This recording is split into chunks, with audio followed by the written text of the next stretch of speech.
प्रिय छात्रों नमस्कार। एनसीईआरटी गणित कक्षा 10वीं में आपका स्वागत है। आज हम लोग प्रश्नावली 5.3 में ही प्रश्न क्रमांक 19वां हल करेंगे। तो आइए सबसे पहले प्रश्न पढ़ लेते हैं। इसमें दिया गया है 200 लट्ठों को ढेरी के रूप में इस प्रकार रखा जाता है कि सबसे नीचे वाली पंक्ति में 20 लट्ठे, उससे अगली वाली पंक्ति में 19 लट्ठे, उससे अगली वाली पंक्ति में 18 लट्ठे इत्यादि। ये 200 लट्ठे कितनी पंक्तियों में रखे गए हैं तथा सबसे ऊपरी पंक्ति में कितने लट्ठे हैं।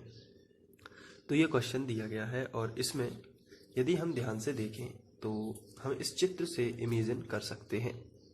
इस चित्र में यदि बात की जाए तो यहाँ पर हम लोग देख सकते हैं कि यहाँ पर 200 लट्ठे, यहाँ पर 20 लट्ठे और इसके ऊपर 19 लट्ठे और फिर 18 लट्ठे, इस तरीके से टोटल आगे बढ़ते जा रहे हैं। और उन्होंने बताया है कि 200 लट्ठों की ढेरी है, तो कुल जो है वो 200 लट्ठे हैं, यानी कुल योग जो दिया गया है वो कितना दिया गया है, 200 लट्ठे। तो 200 जो है वो योग है, इसलिए योग को आप अपन किससे दर्शाते हैं, SN से। तो SN कितना दिया गया है, 200। तो 200 लट्ठे दिए गए हैं। साथ में ये भी बताया गया है कि पहली पंक्ति में कितने लट्ठे हैं, 20। तो यहाँ पर आपको ध्यान से देखना है, पहली पंक्ति में 20 लट्ठे हैं, उससे ऊपर वाली पंक्ति में 19 लट्ठे हैं और उससे ऊपर वाली पंक्ति में 18 लट्ठे हैं और इस प्रकार बढ़ता जाएगा। तो ये एक समांतर श्रेणी मिलेगी और ये SN दिया गया है। तो हमसे पूछा गया है कितने लट्ठे, कितने शब्द मैंने आपको बताया था, कितने शब्द संख्या को प्रेजेंट करता है और संख्या क्या हो जाएगी, n। तो यहाँ पर कितने शब्द n को बताएगा, तो हमें n ज्ञात करना है। तो हम SN का फॉर्मूला लगाएंगे, यहाँ से हमें a और d मिल जाएगा, यहाँ से समांतर श्रेणी है चूंकि ये, और समांतर श्रेणी से हमें क्या मिल जाएगा, a और d, और हम SN का फॉर्मूला लगा देंगे और SN का मान रख देंगे 2। तो यहाँ से SN का फॉर्मूला होता है n/2 2a plus n-1 into D, ये वाला फॉर्मूला लगाएंगे और बराबर में लिखेंगे 200। n का मान हमें ज्ञात करना है a और d के मान रखकर। तो a और d के मान हमें श्रेणी से मिल जाएंगे, SN हमें दिया गया है तो n का मान मिलेगा। अब n का मान हम लोग क्यों ज्ञात कर रहे हैं, इसका कारण ये है कि क्वेश्चन की बात करें यदि, तो इसमें पूछा गया है सबसे ऊपरी पंक्ति में कितने लट्ठे हैं। तो हमें पंक्तियों की संख्या पता चल जाएगी, तो हम n पद का फॉर्मूला लगाएंगे, यानी an बराबर ये वाला फॉर्मूला लगाएंगे a plus n-1 into D. तो इस वाले फॉर्मूले से हम आगे भी ज्ञात कर सकते हैं कि पहली पंक्ति में कितने हैं, दूसरी पंक्ति में कितने हैं। तो इस हिसाब से an का फॉर्मूला लगा के हम ज्ञात कर सकते हैं। तो आइए हम इसको सबसे पहले स्टार्ट करते हैं। तो यहाँ पर हम लिखेंगे लट्ठों को पंक्ति में निम्न प्रकार व्यवस्थित किया गया है। सबसे पहली पंक्ति में 20 लट्ठे थे, फिर उससे कम यानी एक कम 19, फिर उससे एक कम 18 और इस तरीके से ये श्रेणी चलती थी। तो यहाँ पर प्रथम पद जो हो जाएगा वो हो जाएगा 20। तो प्रथम पद a बराबर 20 और सार्व अंतर निकाल लेते हैं।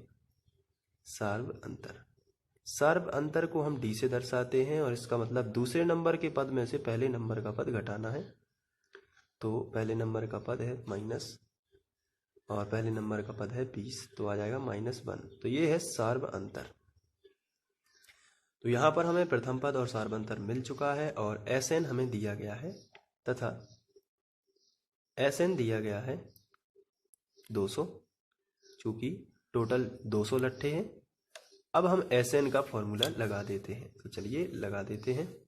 SN का फॉर्मूला होता है n/2 2a plus n-1 into D और बराबर में आ जाएगा 200। तो यहाँ पर n का मान हमें ज्ञात करना है, तो हम n/2 ज्यों का त्यों लिखेंगे। 2a का मान हम देख लेते हैं, 20 दिया गया है, तो यहाँ पर हम रखेंगे 20 प्लस n-1 ज्यों का त्यों, और d का मान हम देख लेते हैं -1, यहाँ पर -1 बराबर में आ जाएगा 200। तो n/2 20 दूनी 40 और -1 का इसमें गुणा कर देते हैं, तो माइनस और माइनस का गुणा भी करते जाना है और इसका प्लस लगा है तो माइनस एन का होगा एक में, तो माइनस एन, माइनस माइनस हो जाएगा प्लस, और एक एकम एक, तो इस तरीके से बराबर में आएगा 200, तो इस तरीके से 200 लिख देंगे। इसके बाद n बटे 2 ज्यों का त्यों, 40 और 1 41 माइनस n बराबर 200। इसके बाद 2 जो है बटे वाली संख्या है और बटे वाली संख्या का गुणा कर देंगे इस तरफ, तो ये बटे वाली संख्या गुणा में पहुंच जाएगी। तो यहाँ पे बचेगा n 41 minus n, n 41 minus n बराबर 200 दूनी 400। अब गुणा कर देंगे 41 का, सबसे पहले n का गुणा 41 में करेंगे तो आएगा 41n, माइनस n का n में करेंगे तो आएगा n वर्ग बराबर 400।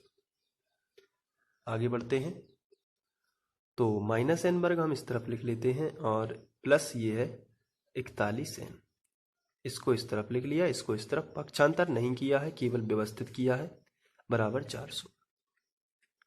अब यहाँ पे माइनस का गुणा कर देते हैं तो n वर्ग माइनस आ जाएगा 41n, और माइनस का गुणा यहाँ पर, माइनस का यहाँ भी माइनस का गुणा, तो माइनस का 400, माइनस का 400 इस तरफ ले आते हैं तो n स्क्वायर माइनस 41n, और ये माइनस के इस तरफ आ जाएगा तो प्लस का 400 बराबर 0। तो n वर्ग माइनस 41n प्लस 400 ये हमें मिलेगा।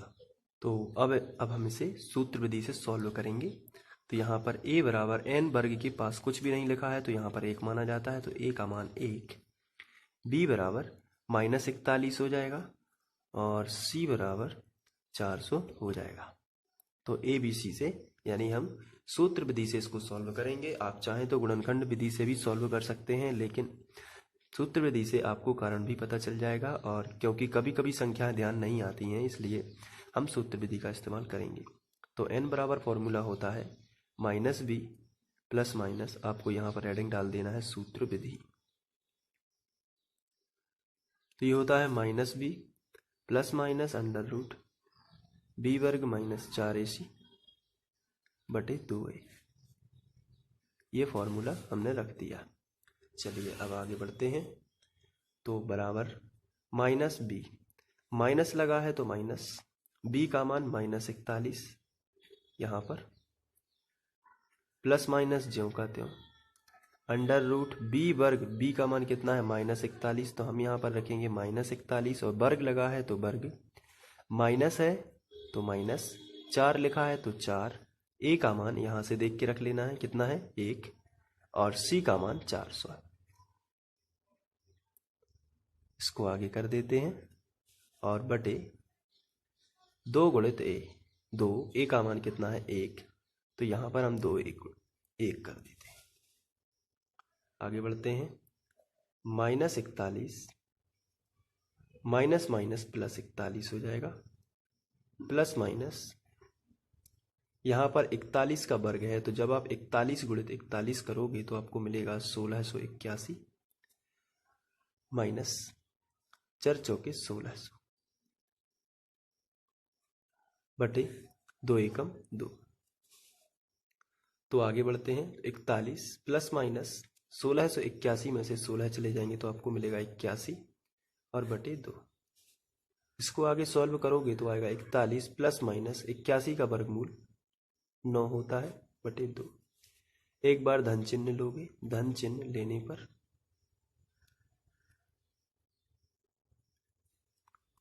जब आप धन चिन्ह लोगे तो n का मान आएगा, n बराबर 41 प्लस 9 बटे 2। तो 41 और 9 हम जोड़ लेंगे तो 50 मिलेगा बटे 2 यानी 25। तो एक n का मान 25 आ गया है। अब हम ऋण चिन्ह लेंगे, ऋण चिन्ह लेने पर तो यहाँ पर हम लिख देते हैं ऋण चिन्ह लेने पर। तो जब ऋण चिन्ह लेंगे तो आगे बढ़ते हैं, तो यहीं से कर देते हैं, n बराबर 41 माइनस 9 बटे 2। 41 में से 9 चले जाएंगे तो आपको मिलेगा 32 बटे 2 यानी 16 है। तो यहाँ पर हमें n का मान 16 है, एक दूसरा मिल चुका है। तो या तो वहाँ पर लट्ठों की जो पंक्तियाँ बनेंगी वो तो 25 बनेंगी या फिर 16 बनेंगी जिनका योग 200 होगा। तो यहाँ पर अब हम पंक्तियों के लिए अलग अलग मान रखेंगे, पहले 25 रखेंगे और फिर 16 रख देंगे। तो हम यहाँ पर लिख लेते हैं पंक्तियों की संख्या